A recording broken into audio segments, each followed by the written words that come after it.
Assalamualaikum warahmatullahi wabarakatuh. Salam sejahtera buat Sobat Lin Whitening dimanapun berada. Jangan lupa bantu tekan tombol like dan aktifkan notifikasi loncengnya. Terima kasih. Oke, kita lanjutkan saja ceritanya. Bab 1931 sampai bab 1935. Melihat Bernard Arnault menyerahkan uang tersebut, Ye Chen berkata kepadanya dengan puas, "Tuan Arnault, distribusi barang untuk sementara telah selesai. Tetapi bos kami masih ingin menyampaikan sesuatu kepada Anda." Bernard Arnault berkata dengan cepat, "Tolong beritahu saya." Ye Chen berkata dengan ringan, "Daftar distribusi yang baru saja saya tunjukkan kepada Anda harus dijaga kerahasiaannya dan tidak boleh diketahui siapapun." Bernard Arnault dia berkata tanpa ragu-ragu, "Jangan khawatir, saya tidak akan mengungkapkannya kepada siapapun." "Itu bagus." Ye Chen tersenyum tipis dan berkata, "Ngomong-ngomong, ada satu hal lagi yang saya perlu bantuan Anda." Bernard Arnault buru-buru bertanya, "Jika ada hal lain yang harus dilakukan, tanyakan saja." Ye Chen berkata dengan santai, "Bos kami tidak terlalu menyukai toko Anda di Jinling. Maksudnya dia ingin Anda mengatur penarikan toko itu sesegera mungkin. Tidak ada seorang pun di toko aslinya. Jangan simpan, buka itu semua. Terutama komisi distribusi, jangan berikan sepeser pun." Bernard Arnault sendiri membenci toko ini. Jadi dia tentu saja setuju tanpa ragu setelah mendengar ini. Berseru, "Jangan khawatir, saya akan menutup toko hari ini dan usir semua orang keluar dari toko." "Oke." Ye Chen mengangguk puas dan berkata sambil tersenyum, "Kalau begitu, simpanlah barang-barang berharga ini, barang antik Lian Cheng, ucapkan selamat tinggal dulu." Dengan itu, Ye Chen memasukkan 3 barang-barang ke dalam pelukannya, lalu menyapa Zhang Ermao dan meninggalkan kamar presidensial bersama. Begitu dia meninggalkan ruangan, Zhang Ermao tidak bisa menahan diri untuk tidak terkesiap dan berkata, "Ya, Tuan Ye, Anda sangat kejam. Saya tidak akan berani meminta 200.000 yuan untuk sepotong kecil itu sampah di jalan antik. Kamu dia sebenarnya baru saja meminta 2 miliar kepada lelaki tua itu.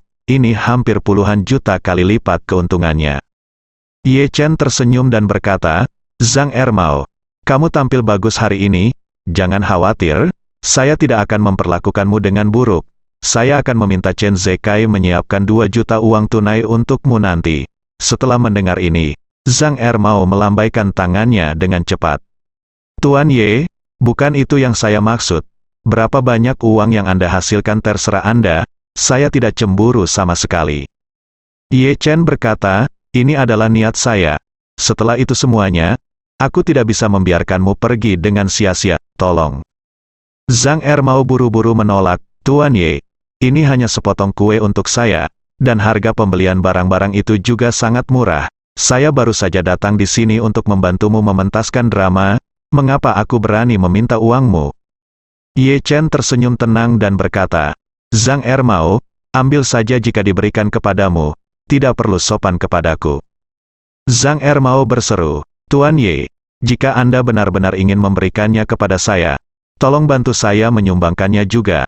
Ayo kita lakukan." Ye Chen tidak bisa menahan diri untuk tidak melihat Zhang Ermao dengan kagum dan berkata sambil tersenyum, "Zhang Ermao, Anda harus berpikir hati-hati, ini bukan 200 yuan, ini 2 juta. Zhang Ermao berkata dengan tegas, "Ya, Tuan Ye, saya akan mempertimbangkannya." "Oke, Anda bahkan sudah menyumbangkan 2 miliar, jadi apa gunanya 2 juta saya?" Melihat sikap tegasnya, Ye Chen mengangguk dan berkata, "Oke, saya tidak menyangka Anda, Zhang Ermao, memiliki ini. Bangun, jangan khawatir, saya secara pribadi akan menyumbangkan 2 juta lagi atas nama Anda." Zhang Ermao berkata dengan penuh semangat, "Terima kasih banyak, Tuan Ye." Ye Chen memikirkan omong kosong Zhang Ermao tadi. Memang masih ada tingkat kemahiran tertentu. Jadi saya bertanya kepadanya, "Zhang Ermao, berapa banyak uang yang dapat Anda hasilkan sepanjang tahun dengan menipu dan menipu di jalan antik?" Zhang Ermao berkata dengan canggung, "Sejujurnya, Tuan Ye, penghasilan saya sangat tidak stabil.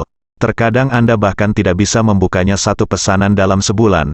Namun terkadang, Anda menjual pesanan dalam jumlah besar dan Anda tidak perlu bekerja lagi selama beberapa bulan. Setelah itu, Zhang Ermao berkata lagi, versi lukisan Tiongkok yang baru saja saya lihat.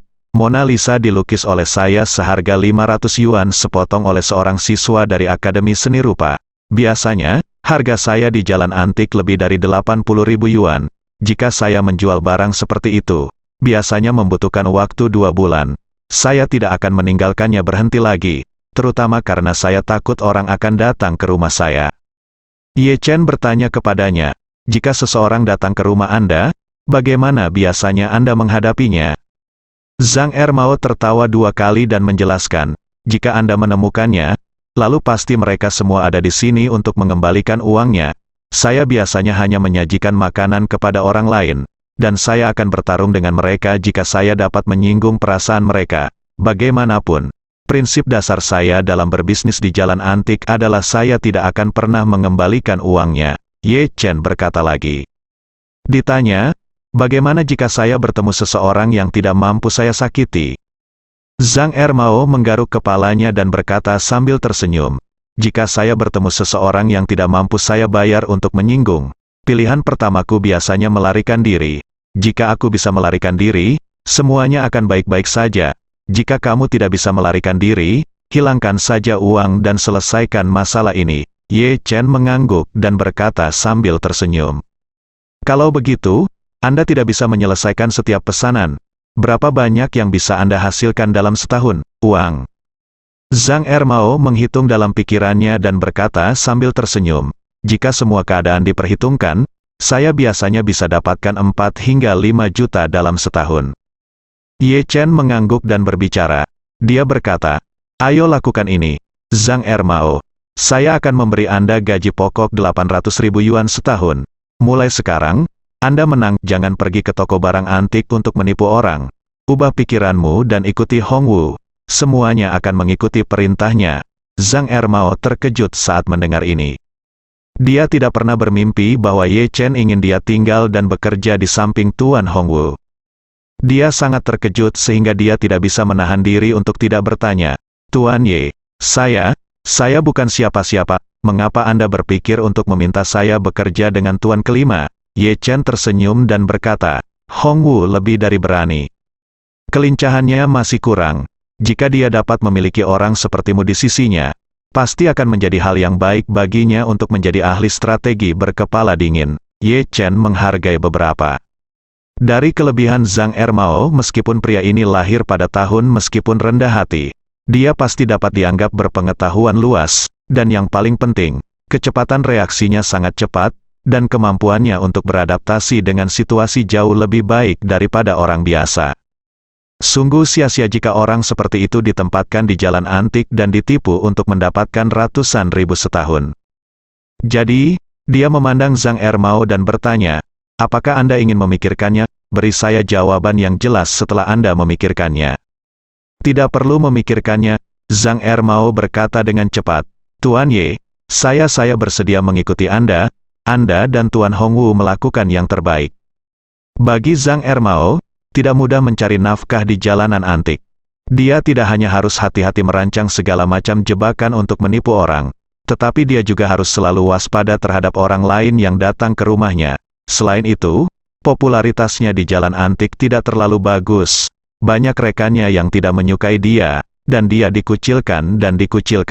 Adalah umum bagi orang-orang untuk membuat masalah. Jadi dia menantikan kesempatan untuk mengunjungi dermaga yang lebih andal, yang setidaknya akan membuat hidupnya lebih mudah di masa depan. Ye Chen mengangguk puas dan berkata, dalam hal ini, saya akan menelepon Hongwu, dan Anda akan pergi ke rumah Tian Xiang untuk menemukannya nanti. Tapi dia tidak pernah bermimpi bahwa Ye Chen akan memintanya untuk pergi langsung ke Hongwu. Jika dia mengikuti Tuan Hongwu, dia tidak akan berani menyimpang di Jinling, dan tidak ada yang berani menyinggung perasaannya. Memikirkan hal ini, Zhang Ermao mengangguk dan membungkuk dengan penuh semangat, dan terus mengulangi, baik, Tuan Ye, terima kasih, Tuan Ye. Tidak mudah bagi Zhang Ermao mencari nafkah di Jinling beberapa tahun ini. Lagi pula, dia melakukan hal-hal yang curang, sering dikejar-kejar seperti anjing, bahkan mendapat pukulan dari waktu ke waktu, dan hidupnya tidak stabil. Alasan utamanya adalah tidak ada orang yang bisa melindunginya. Zhang Ermao bukannya tidak berpikir untuk membangun hubungan baik dengan orang-orang di jalan, terutama Dong Kui, yang bertanggung jawab atas jalan antik. Namun, di mata Dong Kui, dia hanyalah penipu tingkat rendah. Belum lagi Dong Kui tidak menganggapnya serius, bahkan adik Dong Kui pun tidak menganggapnya serius. Oleh karena itu, jika Ye Chen tidak membantunya, bahkan peran seperti Dong Kui pun akan berada jauh di luar jangkauannya.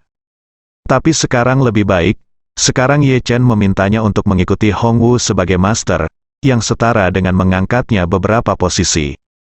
Terlepas dari yang lainnya, mulai hari ini, dia dapat dianggap sebagai bawahan langsung Hong Wu. Dia dan Ma Zongliang dapat dianggap sebagai siswa dari sekolah yang sama. Dia secara langsung satu tingkat lebih tinggi dari Dong Kui, yang tidak dapat dia capai sebelumnya. Justru karena dia sangat menyadari hal ini, Zhang Ermao sangat berterima kasih kepada Ye Chen.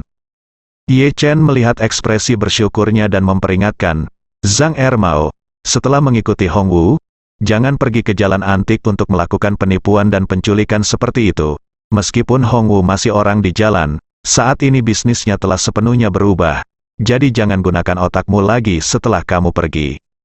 Zhang Ermao dengan cepat menyatakan posisinya, Tuan Ye, jangan khawatir. Saya akan mengikuti ajaran Anda dan tidak pernah menyentuh hal-hal najis ini lagi. Ye Chen mengangguk, selalu merasa kata-kata Zhang Ermao terdengar bagus. Tetapi setelah memikirkannya dengan hati-hati, dia merasa sedikit tidak nyaman. Lalu dipikir-pikir, saya baru saja menipu 2 miliar dari Bernard Arnault dibandingkan dengan saya. Zhang Ermao bukanlah seorang kurcaci, ia adalah anak ayam dibandingkan dengan Tyrannosaurus Rex. Namun untungnya, Ye Chen tidak berencana menyimpan uang dari Elno sebagai miliknya, melainkan berencana mendonasikan seluruh uangnya untuk amal. Dengan cara ini, dia merasa jauh lebih baik. Segera, Ye Chen menelepon Hong Wu dan bertanya kepadanya, Hong Wu, di mana Anda? Hong Wu berkata dengan tergesa-gesa, Tuan Ye, saya di rumah Tian Xiang, apa perintah Anda? Ye Chen berkata, saya telah menemukan atuan untukmu. Karena kamu berada di rumah Tian Xiang, aku akan memintanya pergi ke rumah Tian Xiang untuk menemukanmu segera. Hong Wu bertanya dengan heran, kamu telah menemukan seorang guru untukku. Tuan Ye, tuan ini adalah siapakah itu? Ye Chen bertanya sambil tersenyum, Zhang Ermao dari jalan antik, tahukah Anda?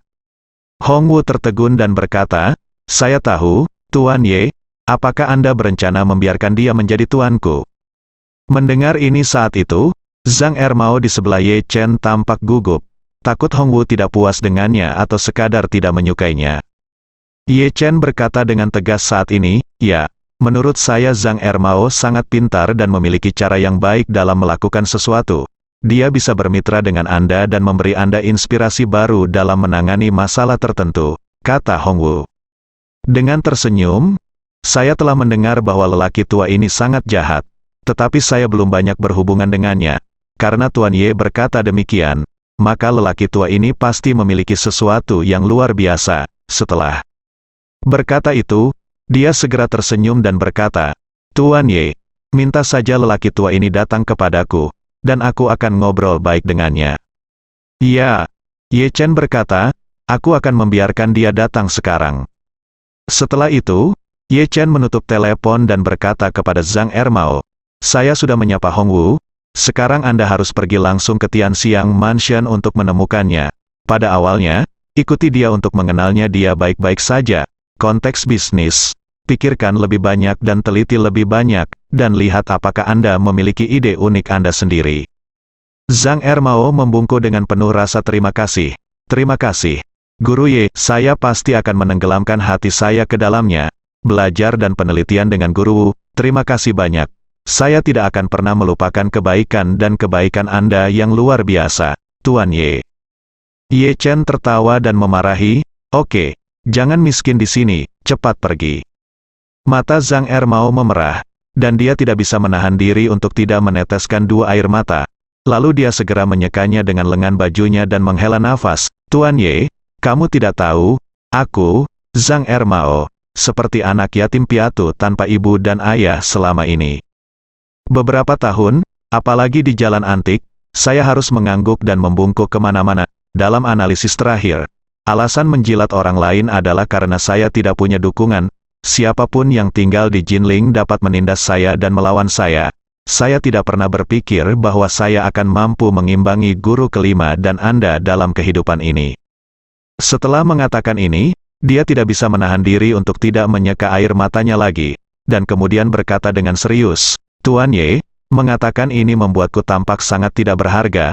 Bagaimanapun, jangan khawatir. Aku pasti tidak akan membiarkanmu dan Wu. Aku kecewa." Ye Chen mengangguk dan berkata, "Merupakan hal yang baik untuk memiliki pendukung. Tapi Anda juga harus mengingat hari-hari ketika Anda tidak memiliki pendukung. Jangan menindas orang lain dari latar belakang miskin hanya karena Anda memiliki pendukung. Teman-teman, jangan biarkan diri Anda menjadi orang yang paling Anda benci." Zhang Ermao mengangguk berulang kali dan berkata dengan rendah hati, "Tuan Ye, jangan khawatir, saya pasti memahami ini." Melihat bahwa dia berbicara dari lubuk hatinya, Ye Chen tersenyum sedikit dan berkata, "Baiklah, ayo cepat pergi." Zhang Ermao membungkus 90 derajat ke arah Ye Chen dan berkata dengan penuh rasa terima kasih, "Terima kasih, Tuan Ye, maka saya akan pergi menemui guru kelima dulu." Zhang Ermao dipenuhi dengan kegembiraan. "Saya naik taksi ke rumah Tianxiang." Yang sama bersemangatnya dengan dia adalah penjual pria bernama Vivian di toko Hermes. Baru saja, manajer toko menghitung komisi penjualan untuk pesanan hari ini di bawah kesaksian semua rekan di toko. Total kuota alokasi lebih dari 996.000 yuan, dan komisinya total 298.000 yuan. Pesanan ini tidak hanya memecahkan rekor kuota distribusi tertinggi di seluruh toko, tetapi juga memecahkan rekor komisi tertinggi di seluruh toko. Tentu saja Vivian sangat bersemangat.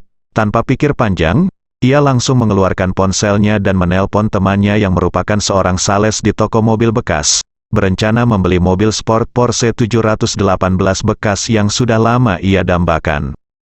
Meski mobil sport ini merupakan mobil sport termurah dari Porsche dan harganya hanya beberapa ratus ribu yuan, namun keberadaannya sangat mulia di kalangan sebagian besar anak muda modis.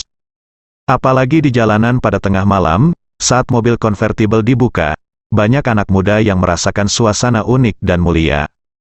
Oleh karena itu, mobil ini jelas menjadi model terpopuler di toko rental mobil di beberapa kota pesisir. Sebagai bos merek mewah ternama, Vivian selalu bangga menjadi yang terdepan dalam mode. Dia berteman dengan banyak wanita dan pria kaya di WeChat. Yang paling dia inginkan adalah mengendarai Porsche miliknya sendiri, 718. Membeli Porsche 718 baru, termasuk opsinya, biayanya sekitar 700.000 hingga 800.000, belum termasuk pajak pembelian puluhan ribu, yang sangat sulit ditanggung oleh Vivian. Meski penghasilannya sebagai anak kabinet tidak sedikit, namun sulit menabung setiap bulannya karena suka mengeluarkan banyak uang. Mobil bekas relatif mudah dibeli. Ia memilih 718 bekas berusia 2 tahun. Warna dan konfigurasinya memenuhi persyaratannya, dan harganya hanya di atas 600.000. Vivian sendiri memiliki tabungan hampir 100.000 yuan. Ia berencana ketika komisi hampir 300.000 yuan dikeluarkan bulan depan, ia dapat membayar setengah uang muka dan membawa pulang Porsche 718 tersebut. Setelah teman dari dealer mobil bekas menjawab telepon, dia buru-buru bertanya, "Xiao Bin, apakah 718 merah di toko Anda terjual?" Pihak lain berkata, "Tidak terjual, tetapi sudah ada pelanggan yang siap untuk memesan." Vivian bertanya dengan cemas, "Kapan keputusan dibuat? Apakah Anda membayar uangnya?" Pihak lain berkata, "Sepertinya saya membayar 10.000 yuan sebagai deposit niat, dan mengatakan sudah diputuskan dalam hari ini."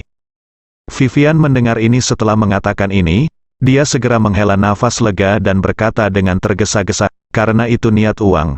Tidak apa-apa, Xiao Liu, jangan jual mobil ini padanya, jual padaku, aku mau anu."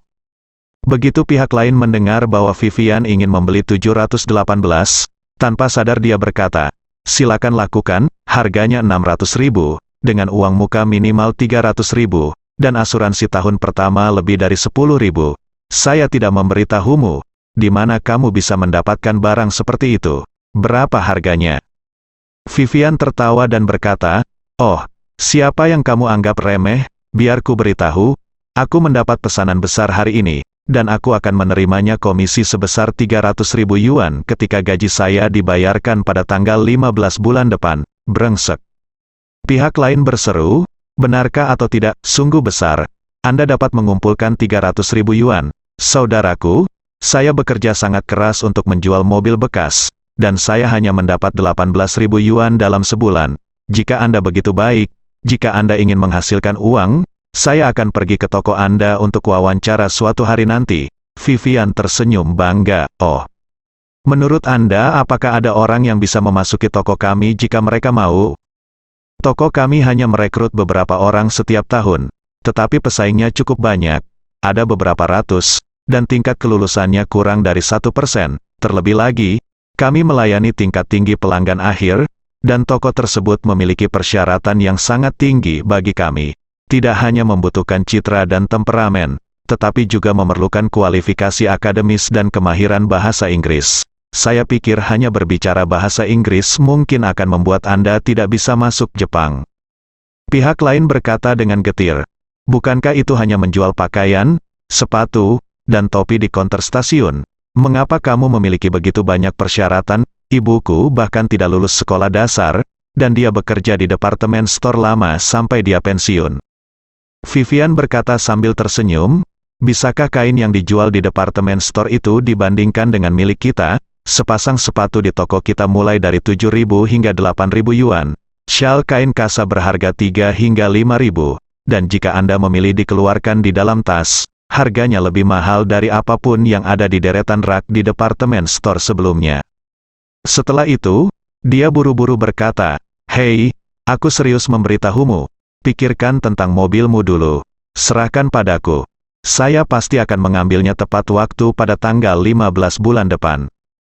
Pihak lain berpikir sejenak dan berkata, bagaimanapun, saya sudah membayar untuk dealer mobil. Jika Anda ingin saya menyimpan mobil itu saat ini, tidak mudah bagiku untuk melakukannya. Ah, bos pasti tidak akan menyetujuinya. Vivian bertanya kepadanya, bukankah kamu mengatakan bahwa dia hanya membayar 10.000 yuan sebagai deposit niat? Itu bukan deposit, dan dia hanya membayar 10.000 yuan. Mungkin dia akan membayarnya sebentar lagi. Saya menyesalinya. Hal terburuk yang bisa saya lakukan adalah membayar lebih sedikit deposit untuk memesan mobil dan mengambilnya pada tanggal 15 bulan depan. Ketika pihak lain mendengar ini, dia langsung merasa lega dan berkata, jika Anda jujur dan ingin mengambil mobil, saya memberikan deposit 100.000 yuan kepada dealer mobil. Setelah menerima deposit, saya segera mengemudikan mobil dari showroom ke gudang di belakang. Rekan-rekan saya yang lain tidak bisa menjualnya. Anda dapat mengambil mobil itu pada tanggal 15 bulan depan. Saya jika waktunya tiba, bertarunglah dengan bos dan minta dia memberi Anda sesuatu yang lain. Vivian bertanya dengan bingung. Mengapa apakah kamu harus membayar begitu banyak untuk membayar deposit? Bukankah 20.000 cukup? 20.000? Pihak lain berkata dengan canggung. Jika Anda datang untuk mengambil mobil besok atau lusa, setoran 20.000 yuan sebenarnya tidak masalah. Kuncinya adalah Anda harus menyimpannya sampai tanggal 15 bulan depan. Bos kami mungkin tidak bersedia menyimpan 20.000 yuan untuk Anda untuk waktu yang lama. Mengapa? Vivian adalah seorang sedikit marah dan berseru, karena saya sudah membayar deposit, saya pasti akan mengambil mobil itu. Apakah dia masih takut saya tidak akan membelinya? Bahkan jika saya tidak membelinya, saya memberinya 20.000 yuan. Jika dia tidak membelinya, uang itu miliknya. Kenapa dia tidak mau?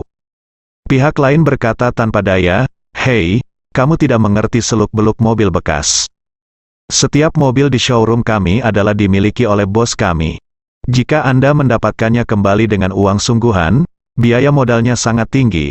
Jika Anda tidak mengatakan apa-apa lagi, kumpulkan saja 5 atau 6 juta yuan untuk mobil itu, dan tol jembatan setidaknya akan menjadi beberapa ratus sehari.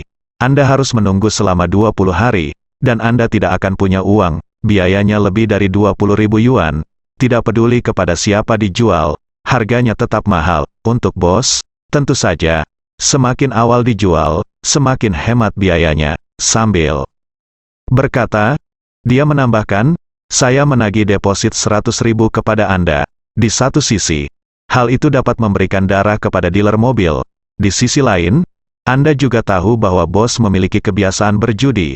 Jika Anda bertaruh lebih banyak chip, dia tentu ingin Anda mungkin tidak dapat membayar pembayaran terakhir. Jadi dia masih memiliki kesempatan untuk memberi Anda 100.000 yuan. Dengan menggabungkan kedua aspek ini, dia pasti akan bersedia menunggu Anda selama 20 hari. Vivian mungkin mengerti alasannya. Setelah berpikir sejenak, dia berkata, "Oke, 100.000 adalah 100.000, pokoknya kinerja saya sudah mengeluarkan perintah, dan komisi pasti akan dibagikan bulan depan. Anda memberi saya nomor rekening, dan saya akan mentransfer uangnya." Pihak lain mengingatkan Anda dengan sangat baik.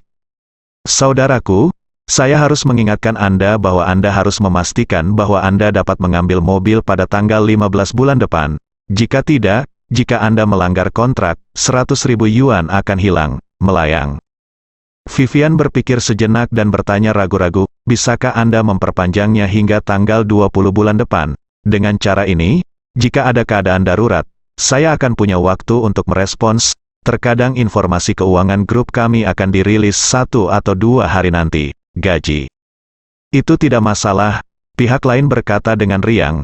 "Saya dapat menyimpan deposit 100.000 yuan untuk Anda hingga hari terakhir bulan depan."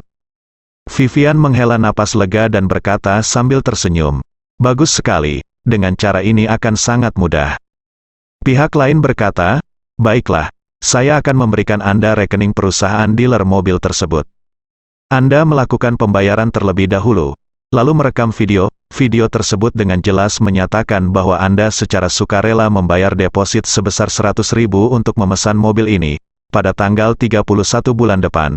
Jika Anda membayar sisa uang muka dan mengambil mobil, saya akan menulis salinannya dan mengirimkannya kepada Anda sebentar lagi, serta nomor rangka dan nomor mesin mobil tersebut, hanya membacanya saat Anda merekam video." Vivian bertanya dengan heran, "Sesederhana itu? Anda tidak perlu saya pergi ke toko Anda untuk menandatangani kontrak?" Pihak lain tersenyum dan berkata, "Saat ini, kontrak pada dasarnya ditandatangani melalui video. Bahkan bank dan perusahaan sekuritas mengharuskan pelanggan untuk merekam video mereka sendiri. Ini sederhana dan nyaman, dan tidak ada risiko. Kepentingan kedua belah pihak terjamin." "Oke." Vivian setuju dan berkata, "Kalau begitu, kirimkan saya salinan spesifiknya dan saya akan merekam videonya untuk Anda." Tak lama kemudian, pihak lain mengiriminya 1 set copywriting. Saat istirahat, ia berlari ke ruang bersalin di mall dan merekam seluruh copywriting tersebut sebagai video. Tak hanya itu, ia juga mengikuti permintaan pihak lain tersebut dan membuat video itu.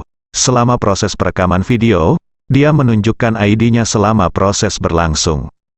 Salinannya dengan jelas menyatakan bahwa dia bersedia membayar dealer mobil 100.000 yuan untuk memesan Porsche 718 ini, dan sisa 20 yuan akan dibayarkan sebelum akhir tahun bulan depan. Pembayaran saldo 100.000 yuan, dan asuransi dibayarkan di toko pada saat yang sama. Kontrak dianggap terpenuhi. Tanggung jawab atas pelanggaran kontrak juga sangat sederhana.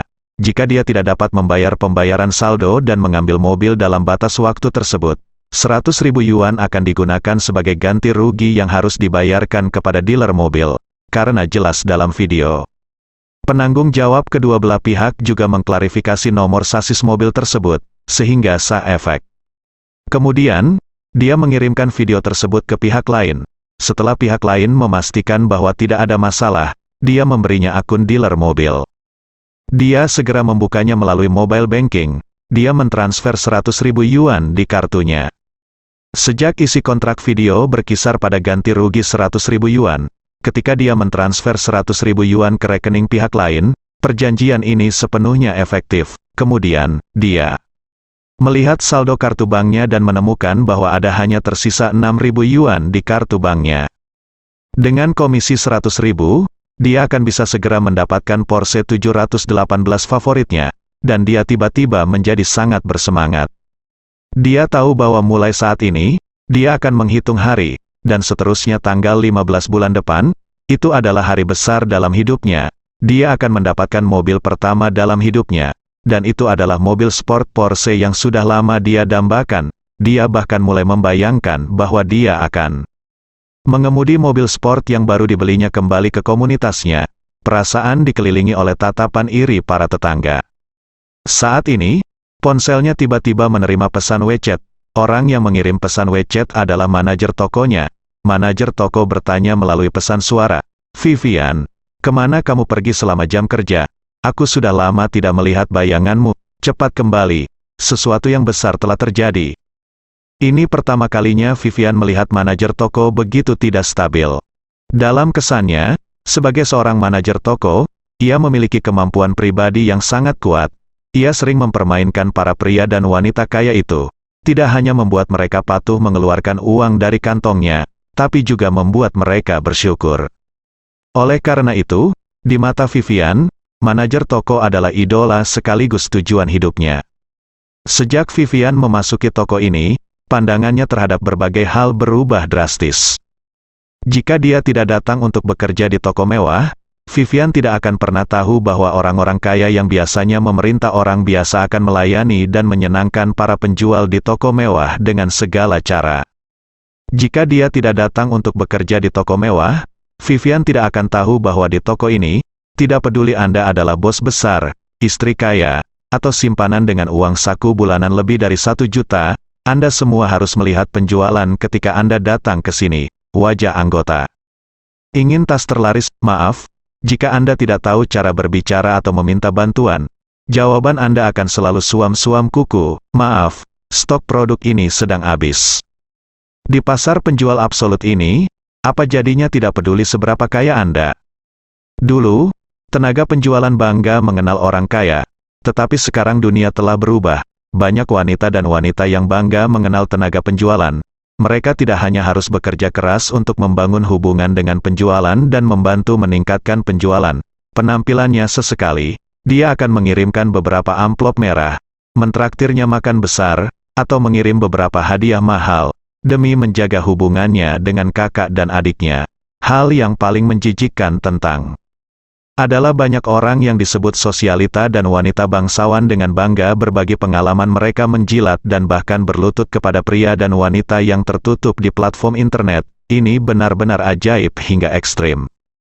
Oleh karena itu, Vivian sangat bersemangat dengan pekerjaannya dan sangat bangga akan hal itu. Tujuan terbesarnya adalah menjadi manajer toko suatu hari nanti. Setelah Anda menjadi manajer toko, pada dasarnya Anda dapat memegang semua barang terlaris di toko tersebut, dan pada saat itu, orang-orang kaya di kota akan datang dan berlutut untuk menjilat Anda. Semakin sering hal ini terjadi, semakin dia tidak tahu apa yang terjadi yang membuat manajer toko begitu gugup. Maka ia buru-buru lari keluar kamar ibu dan bayi di mall tersebut. Begitu ia keluar, ia melihat 2 orang wanita berpenampilan cemas berdiri di depan pintu kamar ibu dan bayi. Masing-masing menggendong bayi, menunggu untuk diberi makan. Kedua ibu ini sedang menunggu di depan pintu kamar ibu dan bayi untuk memberi makan anaknya. Melihat kamar ibu dan bayi sedang digunakan, mereka mengira ada ibu-ibu lain yang sedang menyusui anaknya di dalam. Namun, mereka tidak menyangka akan secepat itu. Saat pintu terbuka, mereka benar-benar keluar dari sana. Seorang pria dengan aroma parfum yang kuat dan penampilan yang agak mempesona. Hal ini membuat mereka sedikit marah. Salah satu ibu berteriak dengan marah, "Ada apa denganmu, Tuan? Apa yang kamu lakukan di ruang perawatan ketika kamu tidak melakukan apa-apa?" Vivian menggoyangkan jari anggreknya dengan jijik dan mengerutkan bibirnya. Kata, "Aku ingin kamu yang mengurusnya. Siapa kamu?" Sang ibu dengan marah memarahi. "Lihat dengan jelas, ini kamar ibu dan bayi, dipersiapkan khusus untuk ibu dan bayi. Kualifikasi apa yang harus kamu tempati?" Lubang hidung Vivian Chaotian berkata dengan arogan, "Kamu hebat jika punya anak, jika kamu punya anak, orang lain harus mengalah padamu. Siapa yang memberimu kebiasaan buruk seperti itu? Jika kamu punya anak, tidak bisakah kamu diam saja di rumah? Masalah apa yang akan kamu bawa ke masyarakat jika kamu keluar? Ah, menyebalkan sekali." Sang ibu sangat marah. Ketika dia melihat lencana kerja di dadanya, dia segera melangkah maju dan berkata, "Yang mana toko milikmu? Aku pergi ke tokomu untuk mengeluh tentangmu." Vivian ketakutan ketika mendengar ini. Dia begitu bersemangat sehingga dia segera mengoleskan minyak ke kakinya dan melarikan diri. Apalagi pria ini tak berani lari ke tokonya sendiri. malah lari keluar mall ke arah berlawanan, lalu membuat lingkaran panjang di luar sebelum kembali ke tokonya sendiri. Ibu yang menggendong anak tersebut tidak mampu mengejarnya dan hanya bisa membiarkannya melarikan diri. Saat kembali ke toko, Vivian sudah kehabisan nafas. Sebelum sempat mengatur nafasnya, ia melihat semua rekannya terlihat sedih, seolah kehilangan $1 juta. Terutama manajer toko yang matanya merah seperti baru saja menangis. Jadi dia buru-buru melangkah maju dan bertanya, "Manajer toko, ada apa denganmu? Apa yang terjadi, manajer?" Toko memandangnya, melangkah maju dengan marah, menendangnya ke tanah, dan mengumpat dengan marah, "Wang Dalong, dasar bajingan sialan, aku sangat terluka olehmu kali ini." Ketika rekan-rekan lain melihatnya kembali, mereka semua langsung marah. Beberapa rekan pria berlari ke arahnya seperti orang gila dan meninju dia, pukul dan tendang. Saya baru saja mendengar beberapa orang berteriak, "Sialan, Wang Dalong, kamu telah mengacaukan semua orang di seluruh toko, aku akan menghajarmu sampai mati. Pukul dia sampai mati, bajingan sekali." Tak mau kalah, beberapa rekan wanita berusaha menangkap wajahnya di setiap kesempatan. Salah satu dari mereka berteriak histeris, "Wang Dalong, kamu telah benar-benar menghancurkan karir saya akan melakukannya, ikuti kamu, berjuang." Wang Dalong adalah nama asli Vivian. Jangan lihat tokonya, setiap orang punya nama kecil dalam bahasa Inggris, seperti Tommy, Helen, Elizabeth, jumlahnya 5-6 orang dan mereka terlihat sangat asing. Tapi saat Anda benar-benar mengeluarkan kartu identitas Anda, mereka bilang Li Juan, Jiang Wo, Sue Qin, kekayaan, tak terhitung jumlahnya. Saat ini, Wang Dalong tertegun oleh pukulan dan tendangan semua orang. Dia menutupi kepalanya dan berguling-guling di tanah sambil berteriak, "Ya Tuhan, tolong aku, mengapa kamu memukuliku? Apakah aku merekrutmu atau mempermainkanmu, wakil?" Manajer toko dia menurunkan tubuhnya, meraih kerah bajunya, dan meninju pintu, menyebabkan hidungnya berdarah dari kedua lubang hidung, dan mengutuk, "Kamu masih berani bertanya? Markas besar Prancis baru saja mengirimkan email, itu dia, karena Anda secara tidak hati-hati meningkatkan kuota distribusi. Kantor pusat Prancis memberitahu seluruh grup toko kami dan nama asli kami semua, dan langsung memecat kami karena kami tidak memiliki etika profesional dan menyentuh garis merah grup. Dan bahkan toko tersebut harus segera ditutup, dan kami bersiap untuk menutup toko secara resmi setelah grup mengirimkan orang untuk melakukan stok barang dan memeriksa rekening. Separuh dari merek mewah dunia ada di dalam tangan kelompok, dan sekarang kami telah diberitahu oleh seluruh kelompok bahwa toko barang mewah manapun di masa depan akan melakukannya. Toko tidak akan pernah mempekerjakan kami lagi. Kami semua telah dibunuh olehmu." Wang Dalong benar-benar bingung. Dia bisa tidak peduli dengan rasa sakitnya dan berseru, "Manajer, saya dianiaya, saya tidak memintanya untuk memesan hari ini." Dia harus mencocokkan begitu banyak untuk dirinya sendiri. Manajer toko meninju dia dengan keras.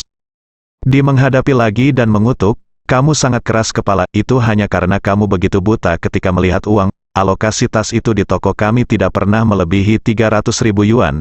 Jika kamu benar-benar memiliki keterampilan sialan, mengapa tidakkah Anda menjelaskan kepada pelanggan dan memberitahu dia bahwa dia hanya membutuhkan 300.000 yuan? Saya, Wang Dalong." Dia tertegun sejenak, dan setelah beberapa saat dia ragu-ragu dan berkata, Saya hanya berpikir saya bisa menghasilkan lebih banyak uang, dan ini adalah kemauannya sendiri. Tidak ada yang bisa saya katakan untuk membuat masalah dengan uang." Pada titik ini, dia memikirkan insiden Porsche dan bertanya dengan tergesa-gesa dan gugup, "Ngomong-ngomong, manajer toko, grup memecat kami. Bagaimana dengan komisi saya bulan ini? Itu dibayarkan kepada saya langsung ketika saya menjalani prosedur pengunduran diri, atau menunggu sampai bulan depan untuk dibayar bersamaan dengan bulan ini gaji?" Manajer toko tidak pernah membayangkan Wang Dalong akan melontarkan kalimat seperti itu.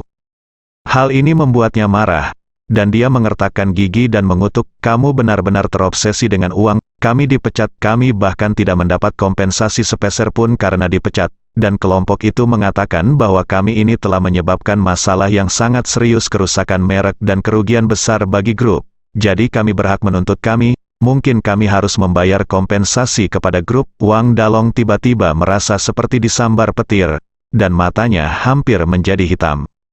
Pingsan, hanya berkat seorang rekan wanitanya yang datang dan menuangkan segelas air es langsung ke wajahnya, dia tiba-tiba terbangun kembali. Saat ini, dia menangis keras. Bagaimana ini bisa terjadi? Jika komisi tidak dibayarkan kepada saya, bagaimana saya bisa mengambil mobil bulan depan? Saya baru membayar deposit 100.000 yuan.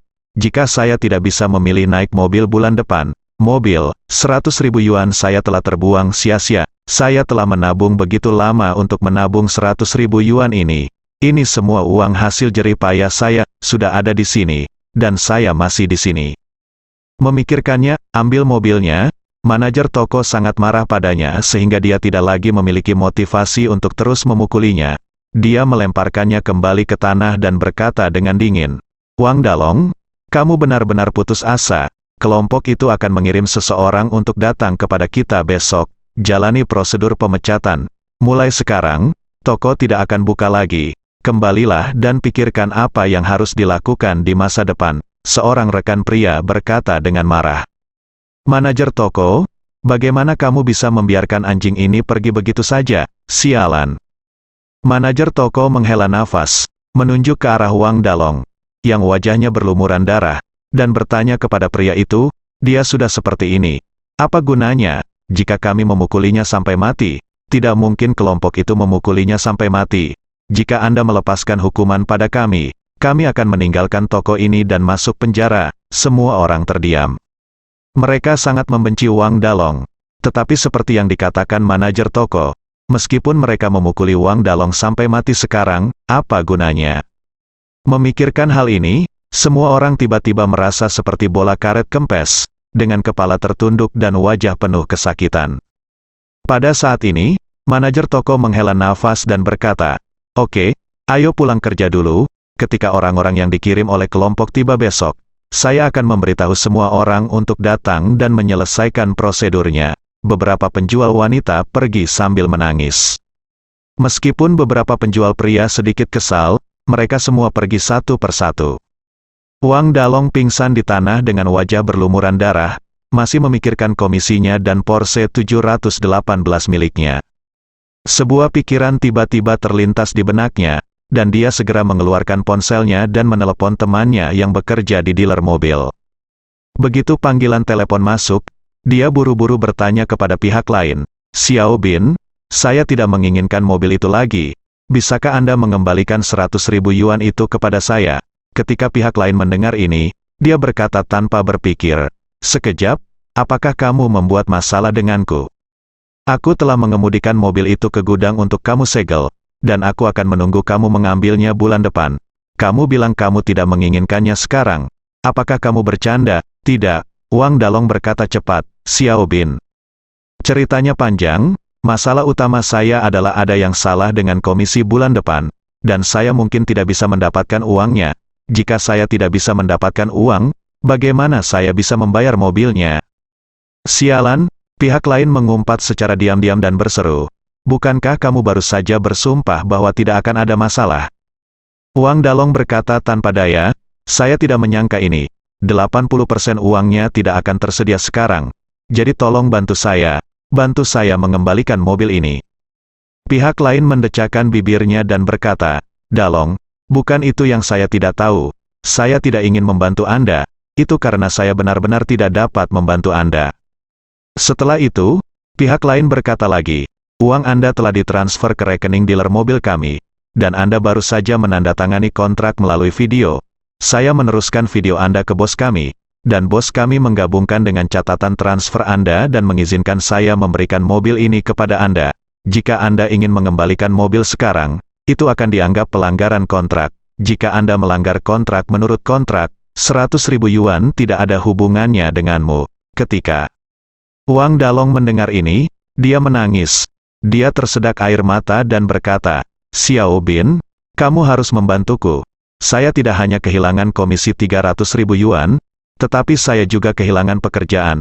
Mulai sekarang, makanan akan menjadi masalah, dan satu-satunya uang yang saya miliki adalah semua tabungan saya telah diberikan kepada Anda sebagai deposit. Jika uang ini tidak dikembalikan kepada saya tidak akan punya uang." Pihak lain berkata dengan malu, "Saya bisa mengerti apa kamu bilang, tapi aku benar-benar tidak bisa membantumu. Sebelum kamu membelinya, aku bertanya berulang kali apakah kamu yakin akan mendapatkan uangnya, hanya karena aku takut kamu akan berada dalam situasi seperti itu. Tapi sekarang lebih baik, kamu akan melanggar kontrak dalam waktu kurang dari 1 jam. Wang Dalong meratap, Xiao Bin, tolong bantu aku memohon pada atasanmu. Aku mohon atasanmu menghormatiku karena begitu menyedihkan dan mengembalikan 100.000 yuan ini bagiku. Aku juga tidak menundanya. Ini terlalu lama, seperti yang kamu katakan, kurang dari 1 jam sebelum dan sesudahnya. Pihak lain mencibir dan berkata, Dalong, izinkan saya mengatakan yang sebenarnya. Yang paling disukai bos kami adalah uang ini. Kapanpun Anda berada di sana, setelah pelanggan tersebut menyetor, dia akan bersemangat untuk membakar dupa dan berdoa kepada Buddha. Berdoa agar sesuatu terjadi pada keluarga Anda, dan kemudian dia hanya bisa memutuskan kontrak, sehingga dia bisa mendapatkan ganti rugi yang dilikuidasi dengan sia-sia.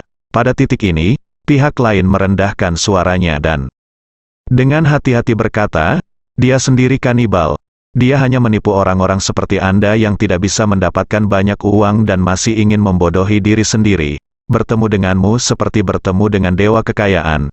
Kenapa? Mungkin aku sombong padamu. Wang Dalong merasa seolah-olah dia telah jatuh ke dalam gudang es, dan bertanya dalam suara patah, lalu apa yang harus aku lakukan? Xiao Bin, tolong ajari aku. Aku benar-benar putus asa sekarang. Pihak lain ragu-ragu sejenak dan berkata, Dalong, kenapa kamu tidak mencobanya mengumpulkan uang dan mencoba mengambil mobilnya sebelum akhir bulan? Mobil 718 sangat populer di pasaran, sehingga tingkat retensi nilainya masih sangat tinggi. Anda dapat mengambil mobilnya terlebih dahulu. Jika Anda berpindah tangan dan menjualnya lagi, kamu akan kehilangan paling banyak 10.000 atau 20.000 yuan.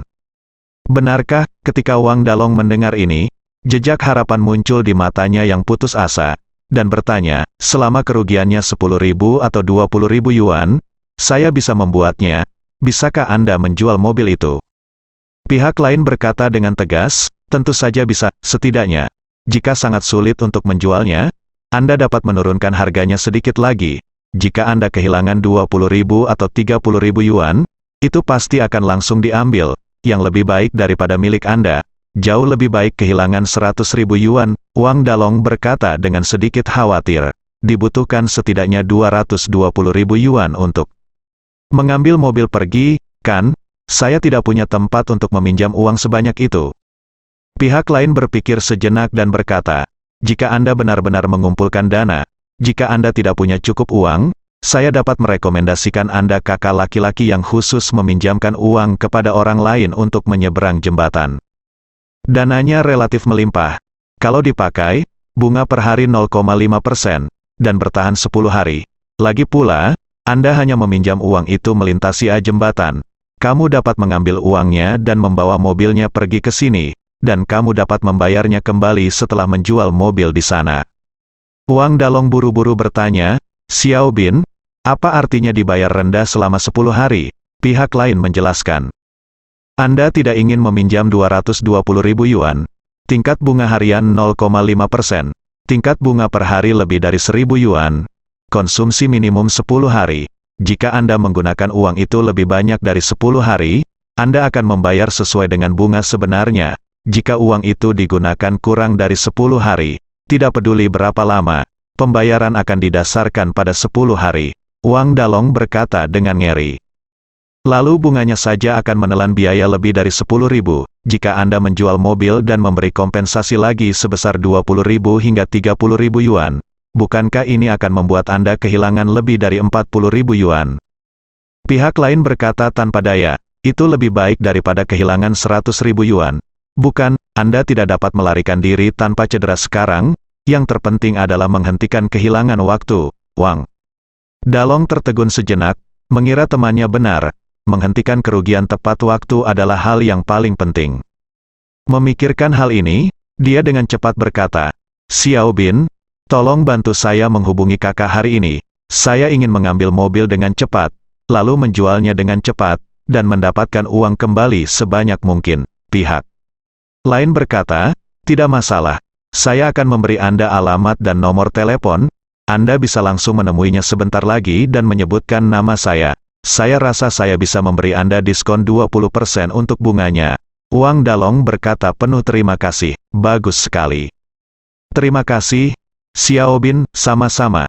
Pihak lain berkata dengan tergesa-gesa, kita semua bersaudara, dan saya harus membantu Anda. Saya telah mengirimi Anda informasi kontak dan alamat di WeChat, jadi cepatlah dan coba ambil mobilnya secepat mungkin. Saya harap saya bisa menemukan seseorang untuk menguangkan mobil itu untuk Anda lebih awal. Oke, Wang Dalong berkata buru-buru.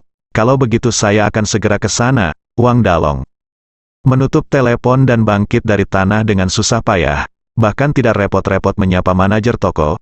Dia bergegas keluar mal. Sebuah mobil datang, dan bergegas ke alamat yang dikirim Xiao Bin kepadanya. Pada saat ini, di sebuah dealer mobil bekas, seorang pemuda bernama Xiao Bin menutup telepon dan berkata dengan nada datar kepada pria di depannya dengan wajah menyeramkan, "Bos, orang itu yang mengambil umpan." Oke, bosnya tertawa. Sambil tersenyum, dia berkata, "Saya akan menyapa saudara saya, dan segera menipu dia untuk menandatangani kontrak pinjaman, dan kemudian membiarkan dia mengambil mobilnya." Xiao Bin juga berkata dengan ekspresi bangga. Di wajahnya, saya telah melihat bahwa dahulu kala, Wang Dalong tertarik dengan 718 kami, dan dia pernah berpikir untuk mengikatnya sebelumnya, tetapi dia selalu merasa bahwa pesawat itu tidak punya banyak uang, dan dia tidak bisa suruh dia masuk. Tanpa diduga, 718 itu benar-benar datang ke rumah kami sendirian. Bos mengangguk, tersenyum dan berkata, ketika dia meminjam uang dari saudara laki-laki saya, mengambil pinjaman dan mengambil mobilnya, dia akan mengetahuinya mobil tersebut mengalami kecelakaan besar dan itu adalah 718 dengan bagian depan dan belakang disambung menjadi satu. Bahkan jika dia menurunkan harganya menjadi 3, tidak ada yang akan meminta 100.000 yuan setiap hari ekstra. Mobil ini masuk tangannya, itu akan menghasilkan bunga tambahan lebih dari 1.000 yuan.